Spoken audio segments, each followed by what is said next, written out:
Let's Talk Tanya for the 11th of Teves. Yesterday we started talking about the battle between the godly soul and the animal soul. Actually, we started the conversation, we ended the conversation.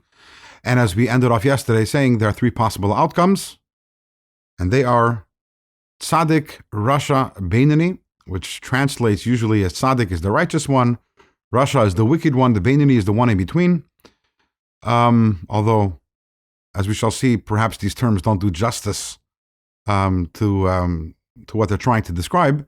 But today, we're going to be talking about the Tzadik, which is one possible outcome of the struggle between the godly soul and the animal soul. The Tzadik, the righteous person, is one who the godly soul ends up on top. The godly soul overpowers the animal soul. In Tanya, it talks about two different levels of Tzadik, the complete Tzadik, the incomplete Tzadik. The incomplete Tzadik is one whose godly soul overwhelms the animal soul. And you might want to say even gives it a knockout punch. That sounds amazing.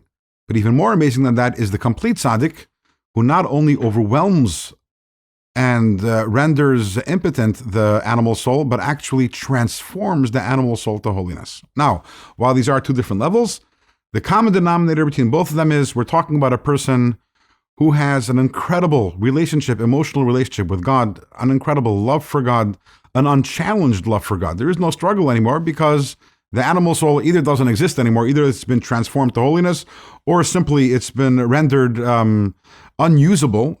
So therefore, the regular urges and impulses that the average person contends with, the tzaddik does not contend with at all. That's on one side, tremendous passion and enthusiasm in serving God and a love for God. And then there's the opposite of that, which is that revulsion is always the opposite of love. What do I mean by that? Revulsion and disgust and maybe even hatred, which is that the more I love someone or something, the more I'm revolted by anything which hates that which I love, or anything which is antagonistic or presents a threat to the one that I love. If I love Hashem, I love God, as the tzaddik loves God so passionately, then anything which is klipa, the tzaddik has an utter distaste for, a revulsion for it.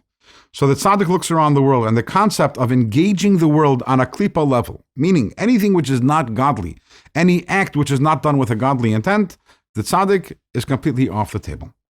So that is the first possible outcome, which is the nefesh elokis, the godly soul, ends up on top. The result of that is a person who serves God on a tremendously high level and doesn't have any more struggle.